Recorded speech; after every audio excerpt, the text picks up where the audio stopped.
Okay, back to you again. As I will repeat to tell you that the continuation of the related literature mentioned by Podtuhan of 2016, the study revealed that the status of the Mary Coast of Our Joy Catholic School was above standard, high standard, along faculty academic qualification and professional performance aspects, and of average standards along purposes and objectives, student personnel sources, grant orientation, and community involvement, and organization and administration. Santos dated 2006 evaluated the Bachelor Secondary Education Program of the Bulacan State University and pointed out that faculty has slight improvement, curriculum and instruction improved, its quality and enrollment status improved, performance level of passing in the licensure examination as high, and channel of communication and administration was observed. Hernandez of 2004, in his dissertation, stressed that knowledge of the respondents were most adequate and philosophy, purposes of objectives, and work corresponding effect to the university's life and attitudes to the accreditation were very positive. So, it helps a lot, the accreditation. Co-students 2003 included in her study that the graduate study, teaching and non-teaching staff, and members of the community were aware and fully accepted the philosophy, vision, and mission of Free Catanduanes State Colleges and graduate schools, goals and objectives. So in this case, not only in the urban areas, but even the rural areas, when they do the accreditation, it helps a lot the community, the stakeholders as well. Next. Okay. As Loretta 2003 found in her study that the accreditation process helps the faculty members to articulate to the school management the basic and improved needs of the curriculum for the dissemination of quality institution, weaknesses of the school for the quality education, and physical facilities, instruction, and student services. Environment was found capable of supporting the growth and development of the school. So meaning,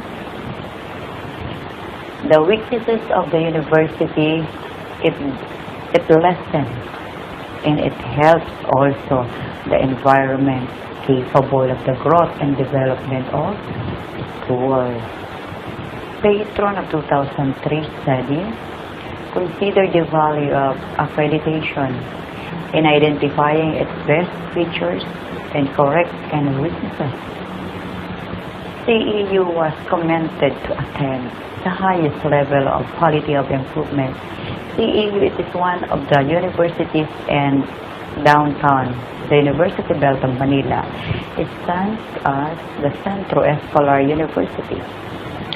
Number 2 is accreditation was considered by the CEU community as the best vehicle to effect change to realize its full potential. In this case,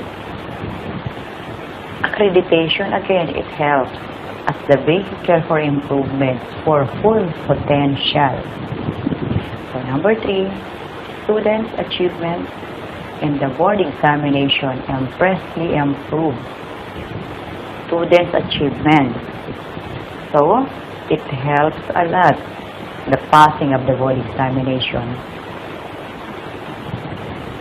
Proper management of financial resources, physical and plant facilities improve the institution. So, the proper management, the finances are also improved. The granting level, if they want to get a high tuition fee, increase the tuition fee, they can.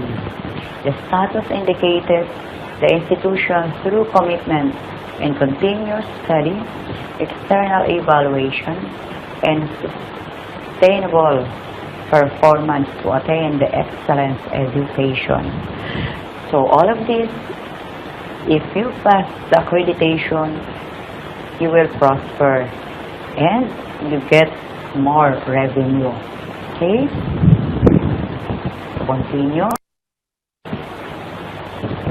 As stated here, in the last slide of the accreditation of the related literature, Ramos stated of 2002 concluded that accreditation status and performance of students and faculty were significantly related, and accreditation status and students' moral were related.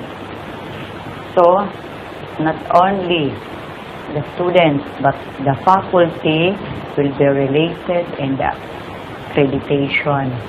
The morals will be increased.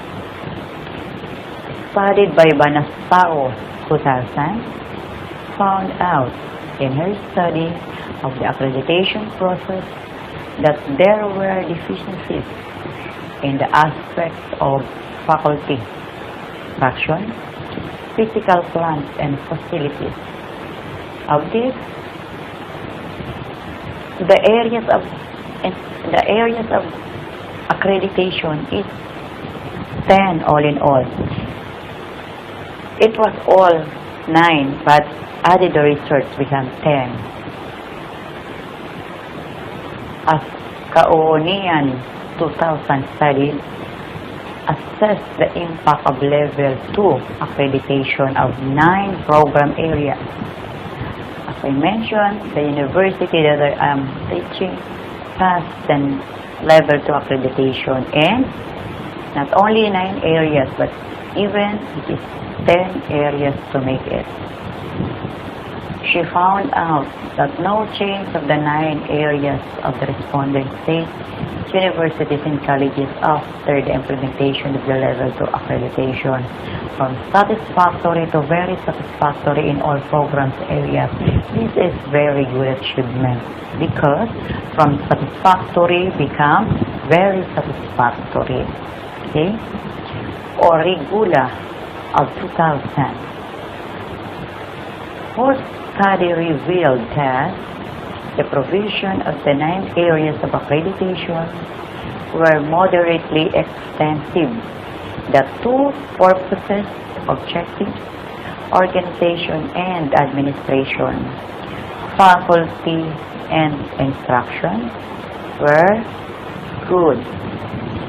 She concluded that the results of the self-survey relate well as a basis of the external evaluation on or accreditation. So meaning, this self-survey I am referring is the questionnaire. The questionnaire that I used to tell you a while ago, it helps a lot for whatever kinds of studies you want to. First and foremost, identify the title of your studies, because identifying the title, it is the best way on you are going to start with any research. Regardless of topic, you have to identify first. So after this slide, as I go on and proceed, I will show to you the chapter 4 of my study. After having the questionnaires given to the students as the respondents, the course of the tallying evaluated, now come out with the chapter 4. Okay? Yes, as I mentioned a while ago. I am now on chapter 4, title Presentation, Analysis, and Interpretation. So here, to start with the part 1, the profile of the student. Profile, students, table 1. In table 1, distribution of the College of Business Administration of the UPSSD, the University of Perpetual Health System Delta students according to the course they are enrolled. So, the first column is the major of specialization. The second column is the number of the total enrollees. The last, the total, and the percentage. Okay? Here, the Bachelor's of Science in Business Administration majored in the Marketing Management. The first year is 50, second year is 30, third year is 15, and 32 is fourth year. So come out with 127 as the total of respondents who respond to the studies. The Bachelor's of Science in Business Administration major in Business Management, the fourth year is 40, the second year is 32, third year is 25, and 8 is fourth year. The 105 students who respond to my questionnaire. And the Bachelor's of Science and the Administration major in Human Resource Development Management. The enrollees is 140, the enrollees for first year is 14, the second year is 8, the third year is 7, fourth year is 8, and the total is 37. So, the total of number of students who responded to my studies are 269. 269 answer different questions of mine as I go and proceed with my presentation. Okay?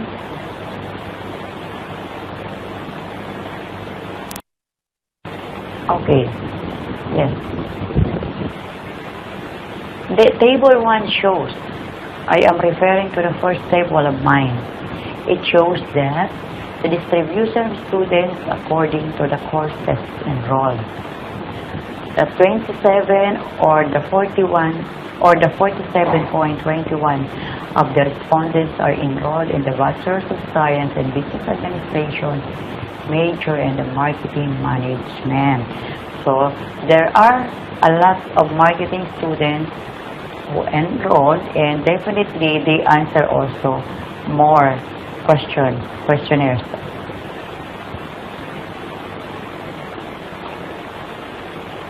Okay?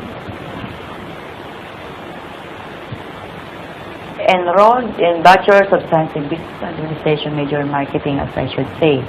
So 39.3% or 105 respondents belongs to the Bachelor's of Science in Business Administration major in Business Management. So a little bit detail that Business Management,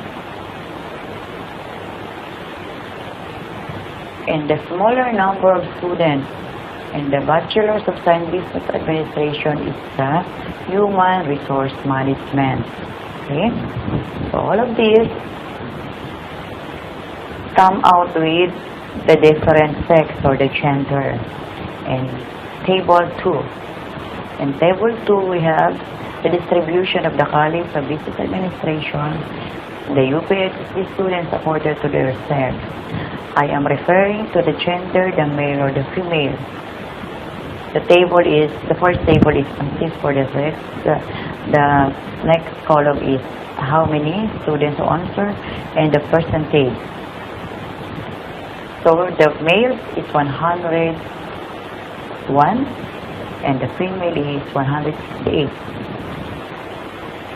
Becomes 269. Then the male has 37.3 55%, and the female is 62.45%, a total of 100%. Among these, it will be interpreted. The future researchers, if you will be making, this time that I am doing is the presentation, presenting it to the table, and it is being analyzed on how it is being conducted. In the distribution of students according to their sex, it is presented that the above table of the 269 respondents, 168 or 62.45 are female and 101 or 37.55 is male. Okay? Following next is Table 3. In Table 3, the distribution of the College of Business Administration, the UPHC students according to their ethnicity. I am referring to the different ethnic groups that they belong, that they came from. Presented in ethnicity is the Tagalog and other ethnic groups. It is the count of the students and the percentage. So of the Tagalog students, they have the count of 220, and the other ethnicity is 49. So the total of 269 becomes 88.78 and 18.22 is 100%. So being interpreted as to ethnicity, the students are distributed as follows: 220 or 81.78 are Tagalogs, and the rest had other ethnicity. So meaning, it is dominated by the Tagalog. Okay? Next. On the next slide, following is the distribution of the College of Business Administration of the UPHSD students according to their religion. Okay. First column, religion. Second column is how many and the percentage. RC stands for the Roman Catholic. Roman Catholic, Christian, it is represented by 136 students as the 50.55%. The board again, Christians, is 58 students. The equivalent of percentage is 21.56%. Protestants is 35 count, 35 number of students, and represented in percent by 13.11. So this INC, it is called as the Iglesia ni Cristo. INC, Iglesia ni Cristo. Count is 30 students, and percent is 11.15%. Others, when we say about others, there are other religions who are studying in the universities, like, not to mention about the Muslims, they are there. We have Indian students, which is also a different religion. They will belong as the others, with the count of 10, and the percentage of that is 3.71. Presented in table 4 is the distribution of the students according to the religion. Detailed wise, there are 136 or 50.55% the Roman Catholic, 58 or 21.56% for the born again, and 35 or 13.11% for the Protestant, 30 or 11.15% for Iglesia ni Cristo, and the others is 11 for the others is 3.71%. have other religious affiliation. So there are only 10, which is different religion that they are studying in the university. Okay? Then after that, the part 2. This time in part 2, we have the level of satisfaction. In level of satisfaction of the College of Business Administration of the UPSSD students on the quality of the services provided to them by the university. This is the level of student satisfaction on admission, registration, and orientation. Here is the mean and here is the ST. When we say about ST, it's the standard deviation. Okay? As a result, with the PALID survey, on the last column is the qualitative description. It should be qualitative because it is being tested and there is a test conducted. That's right. Number 1 is the information you receive from the university prior to your submitting yourself for enrollment. So the students will answer this according to the question that are being asked to them. So of this, they come out with moderately satisfied. Moderately satisfied. Number 2 question is the efficiency with which you offer for a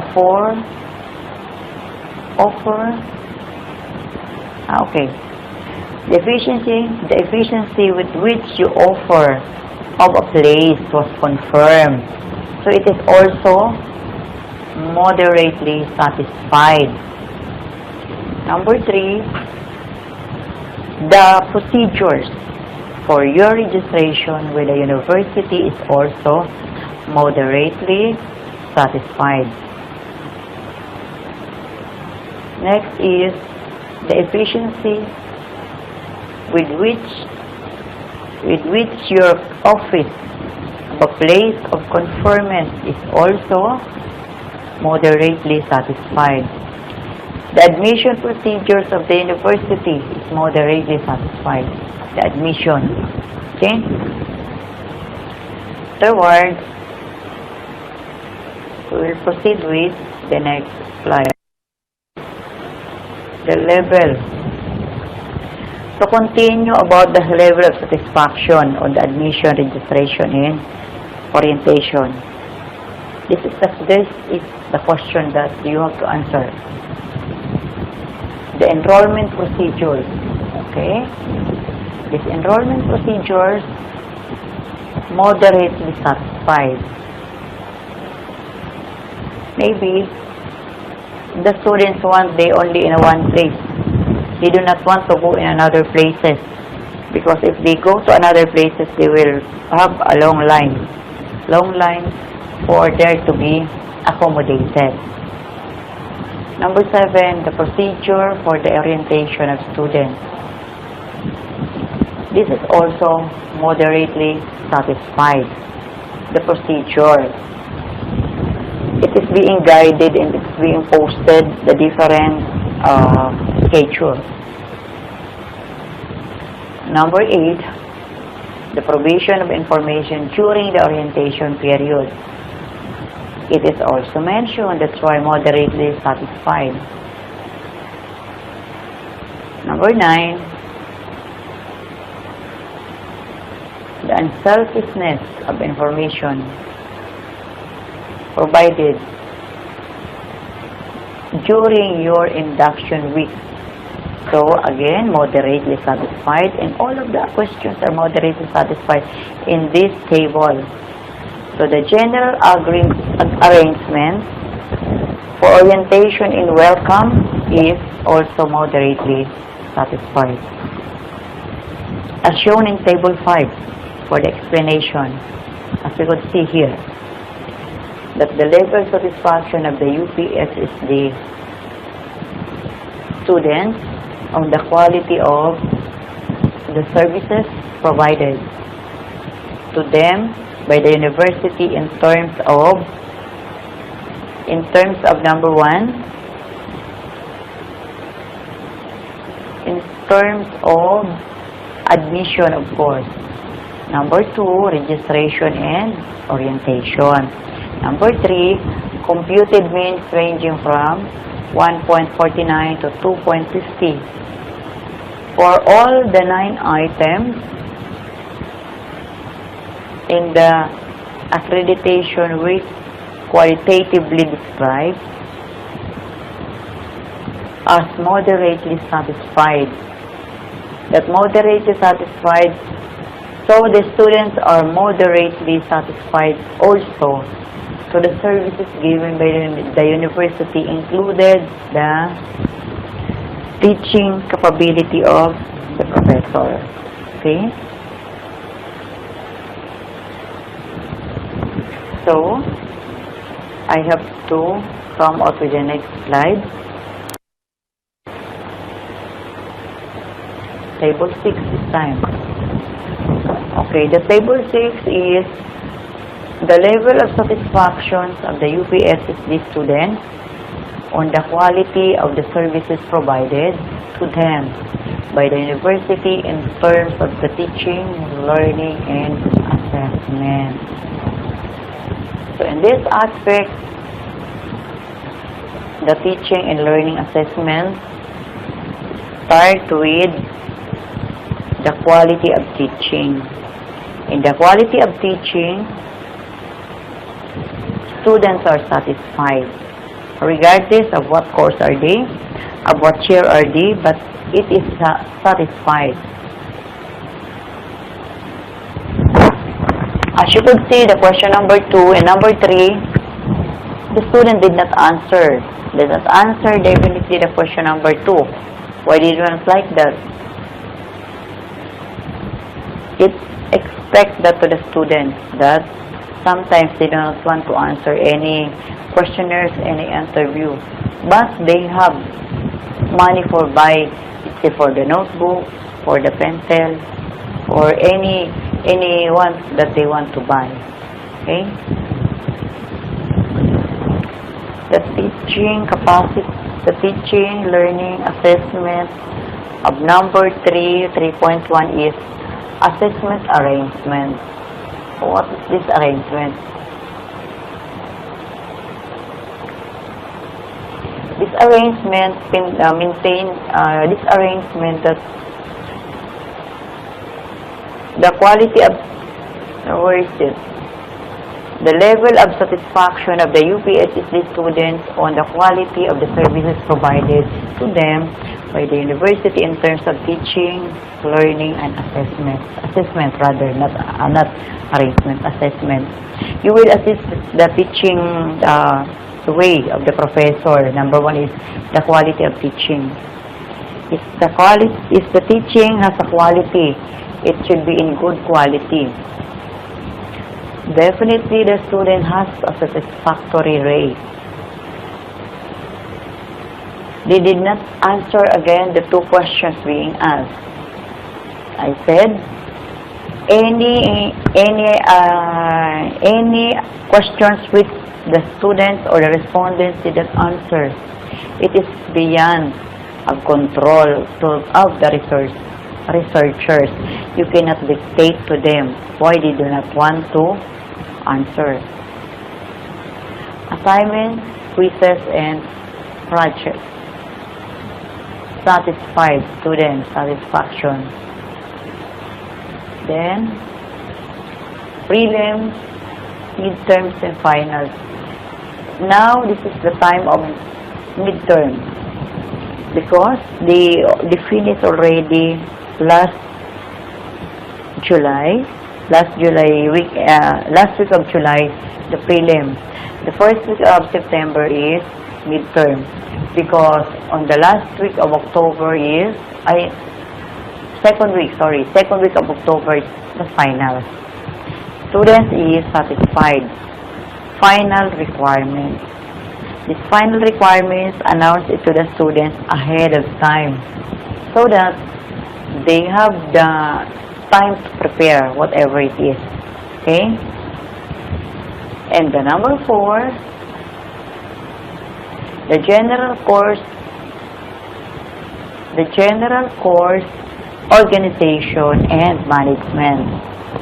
So they are asking the questions in general. The fact from question 1 up to the last questions, they are answer as satisfied. Okay?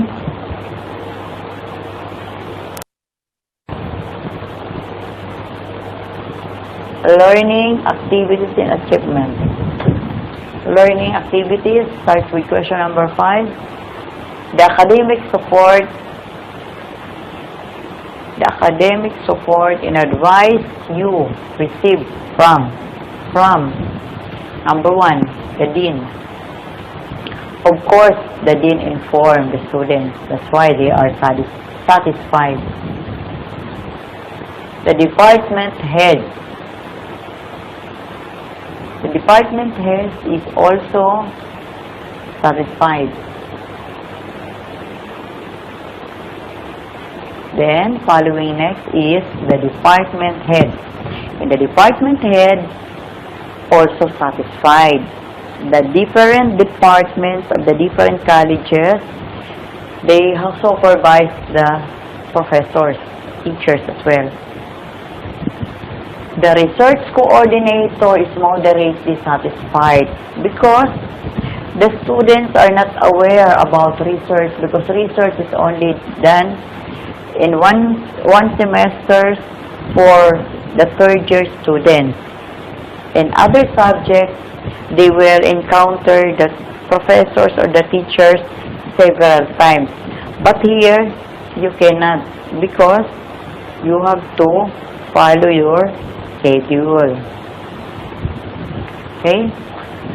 Department head followed by research coordinator, which is discussed already, and the faculty membership. The faculty members are satisfied. The learning resources satisfied. The personal advice. The personal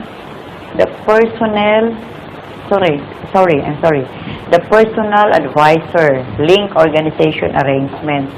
These are pertaining to the advisors of the different organizations. As I mentioned a while ago, that the Junior Marketing Association is one organizing body that there is a advisor, and the advisor definitely is a professor. Okay? The overall quality, of course, satisfied.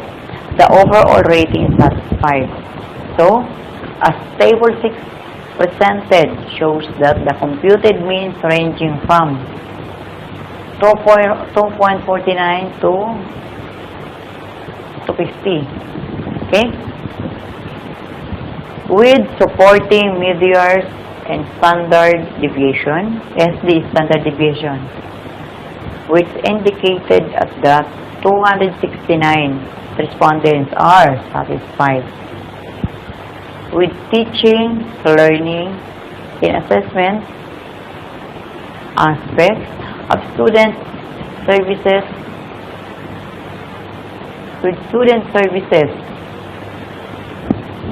and of these student services, except for the support and advice of the received from the research coordinators. So they have to ask first the advice from their research coordinator. Okay? Then, some of the comments of the respondents explained by their level of satisfaction to the assigned research coordinator. Moderate only words as follows. Some students mentioned that they were not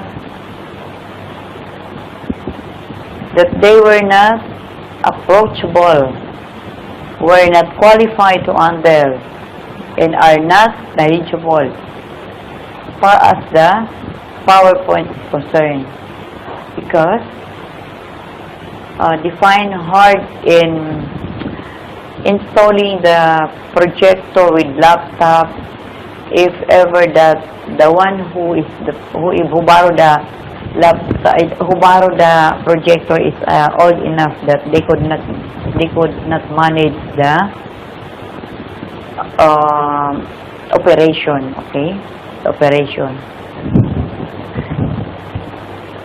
Okay, next.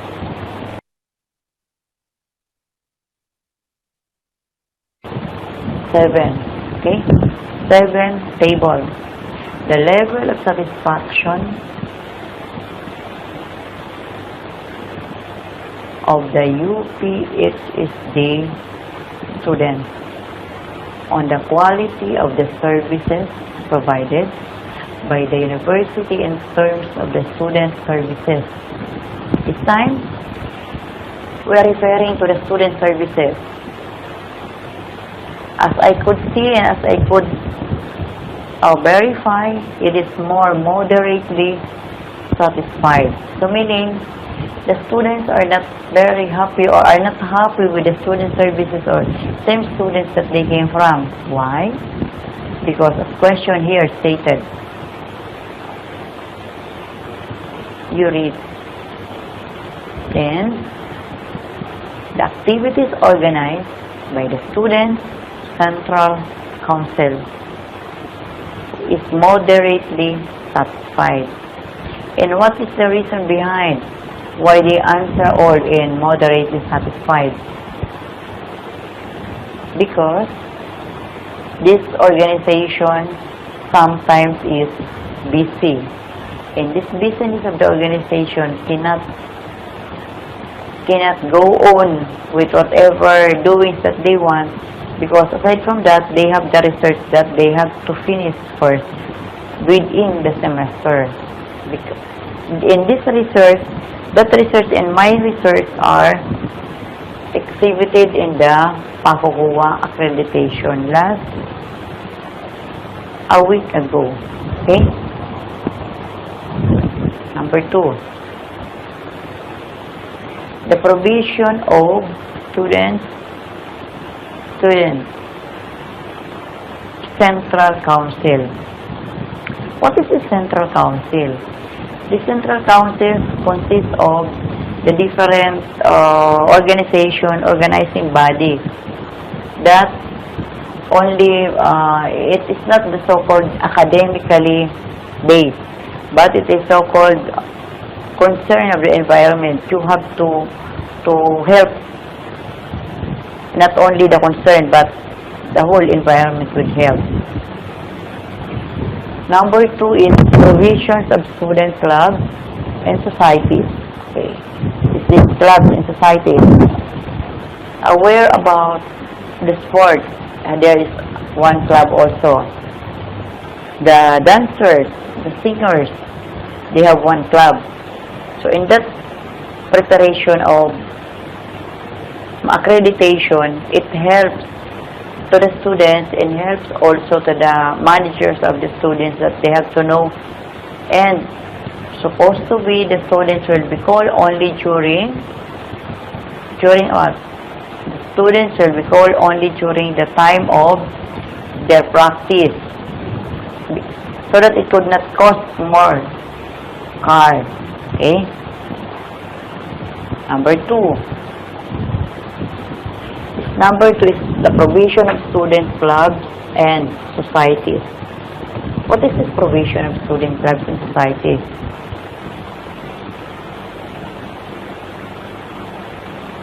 The meaning of this is, if the student body will not create other organization which is not promulgated by the school. So meaning the organization came from the school itself. It is all duly authorized by the university. Number 3 is the sport recreational. Yes, sport recreational. In this sport, recreational in fitness, moderately satisfied. Because students, as I mentioned, they have the so-called scholarship. So, if they are involved in any club, definitely they will be socialized to other peer groups. And the answer is also moderately satisfied. Number 3. Number 3 is the sports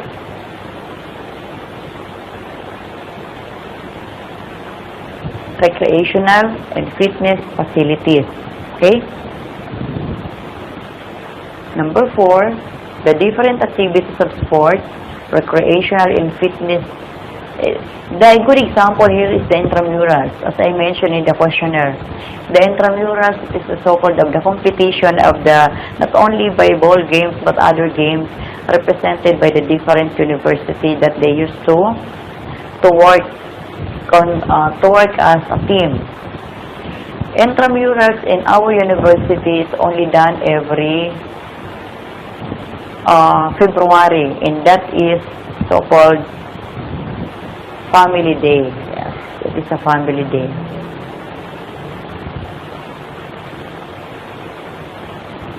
I am moving on number 5. The availability of careers advice weekend service. So availability. Is this available in the surroundings, in the community, in the schools? Because it might, if it is not available, you could not get a good answer or the quality answer from the student. Number 6, the quality of careers rights and services. Quality of career. We have the so-called career pathing. This career pathing, at the lobby, they have the different.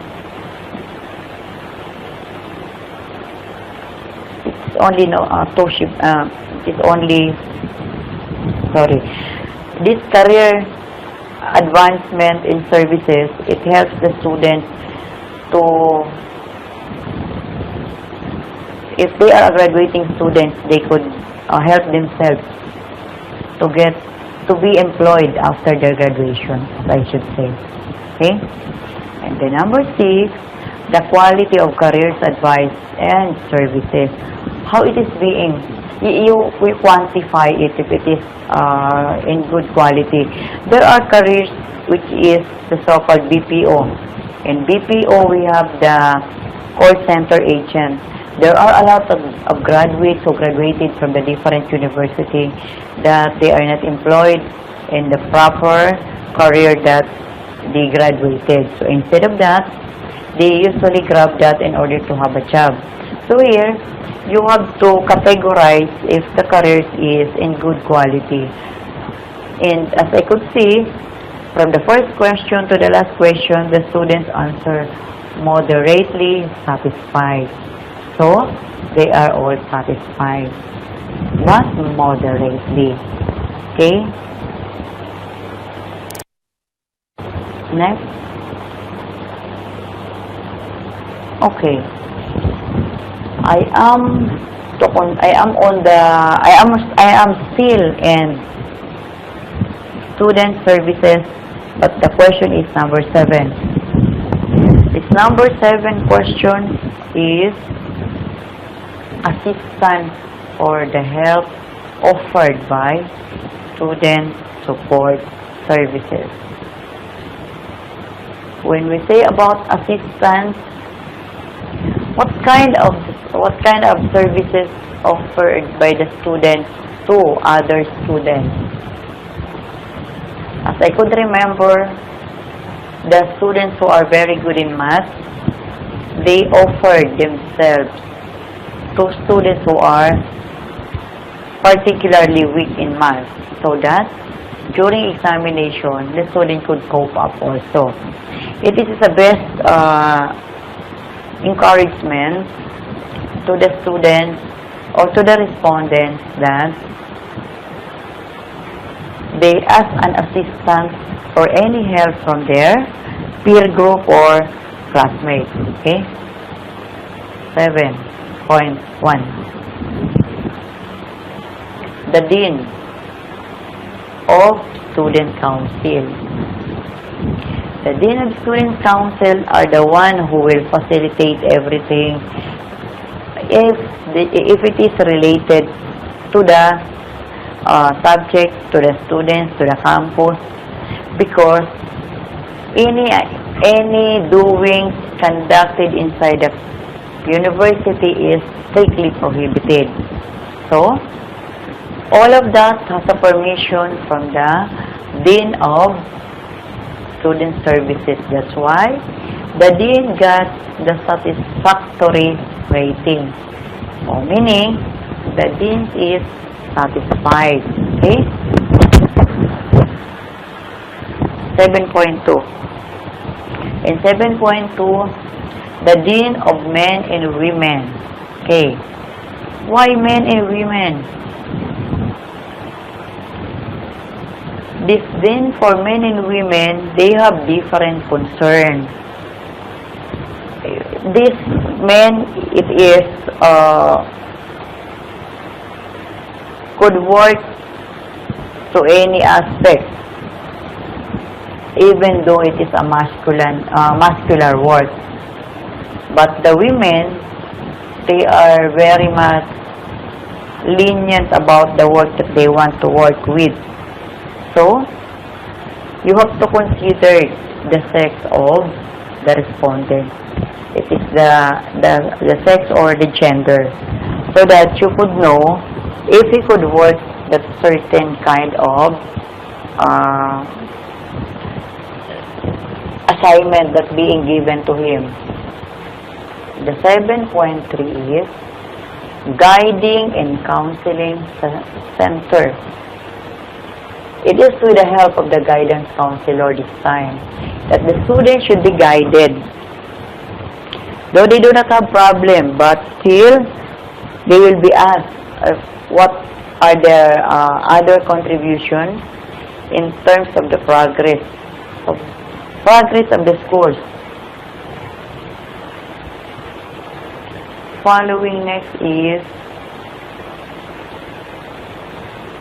number 7.4, Accounting Office. Important and long lines. Why long lines? During exam, there are a lot of students who will pay their tuition fee. Aside from being, the parents will come there and pay, the students could suffer and wait for a long line in order to pay and have the so-called examination permit. Okay? Next is registrars. In registrar's office, here, it involves the record. This record is for use of the university that the registrars are keeping. The number one record being kept by the registrar is the grades, of course. Grades. If you graduated from your alma mater, then return back after 20 years, I should say, the registrar's office of the university is not as good as that. So, meaning, it evolves, it improves. Okay? Next. Next is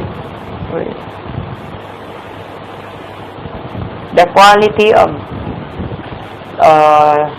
service of the student support. As I mentioned before, offering assistance to classmates or schoolmates could help also. Could help the students to the teachers or to the professors explaining, but they could not cope up. Okay? Number 10. Number 10 is the availability the availability of financial service and help. Mention that the student at the university is referring to scholarship grant. If they will be offered because of their learning in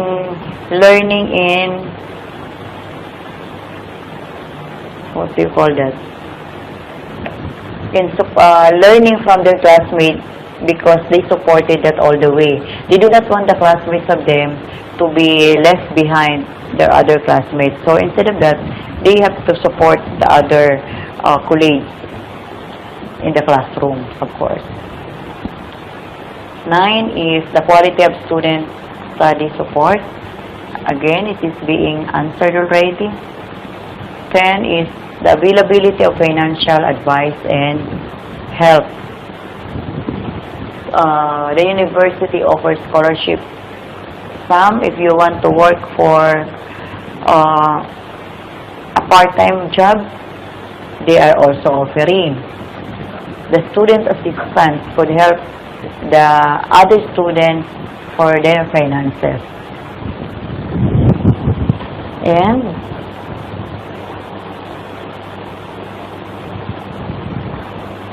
number 12 is the provision.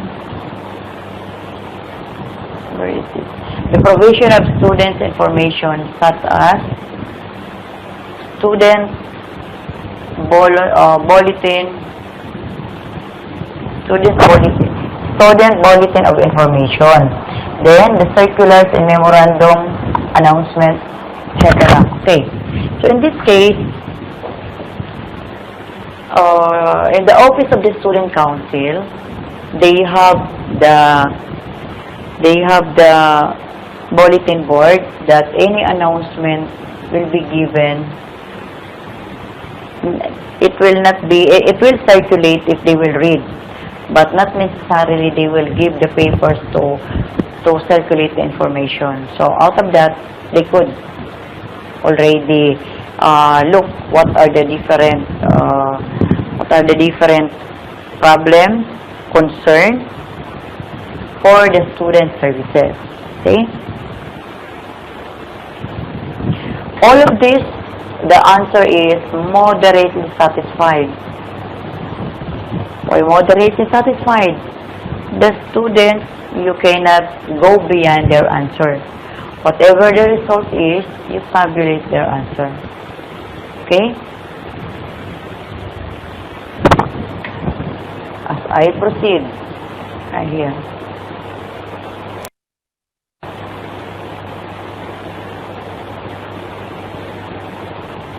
As I proceed with the last slide of, not necessarily last slide of chapter 4, but there's a continuation for this session of presentation. The last slide and to be continued afterwards is the student services. Okay? We ended up to 13 and we will come out with number 14, sorry. Number 14, the arguments for provide student accommodation. Okay. There are schools in the downtown Manila that they let their students dorm, board, or even if you are affordable, you could rent one studio of. These arrangements for providing student accommodation, if the student is from the province, they will be accommodated just for time, but not for the long period of time. Just only provisionary, providing accommodation. Also, moderate satisfied. The quality of the advice and help offered by the accommodation staff. And who is this accommodation staff? The members of the student council. So, again, the answer of the students is moderately satisfied. the quality of student accommodation. Here, moderately satisfied. You qualified it. Your standard will affect to this questions, because if you have the quality, if you want the good quality, you have to scrutinize everything.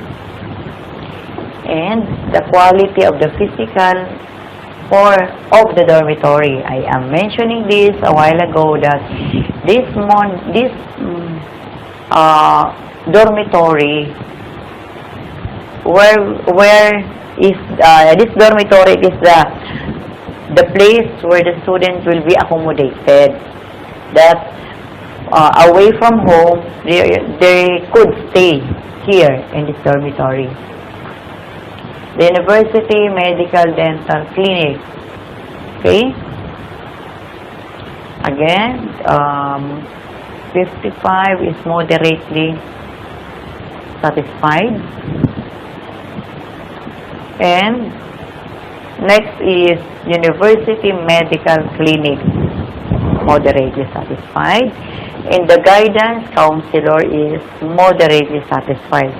All of this, you have to get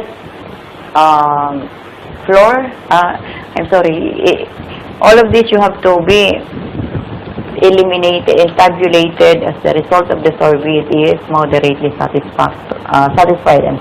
Moderately satisfied. So the overall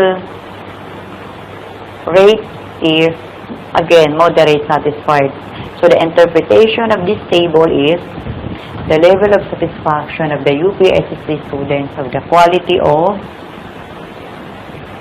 of student service that is provided by them, by the university, in terms of student services. Student services that is provided by them, by the university. Then it shows on the tables that the computed mean ranging from 1.14 to 1.5. So moderately satisfied. Though it is only a guide because it is a paper, but it is important because you have to be guided accordingly. So the computed mean, as I mentioned, is 1.49 to 2.50. It is simply that the above students were moderately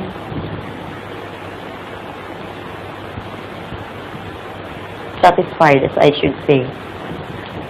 The computed means is already done, and simply mean that the students were moderately satisfied with almost all of the items that indicated the service of the student, except for the quality of the services provided by the Dean of the Student Affairs, which rated satisfied.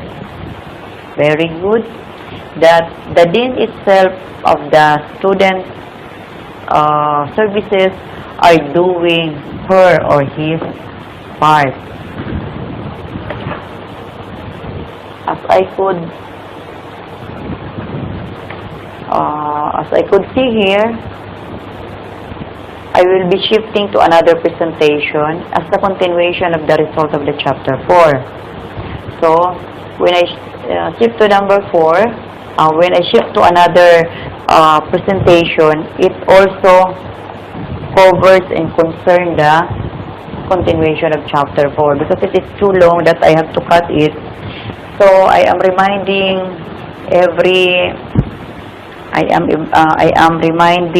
the future researchers to take into consideration the study that you have, the questionnaires. After you have the title, you make the statement of the problem, then afterwards it follows the questionnaires. Why? Because questionnaires is important. That you cannot evaluate without the results from the questionnaire. So, it is the questionnaire first that you have to go into after, before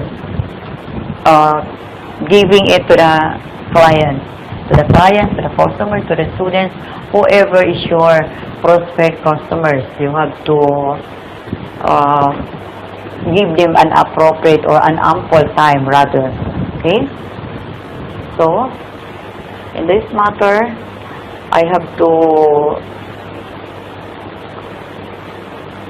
end here and start again for another presentation as the continuation. Okay?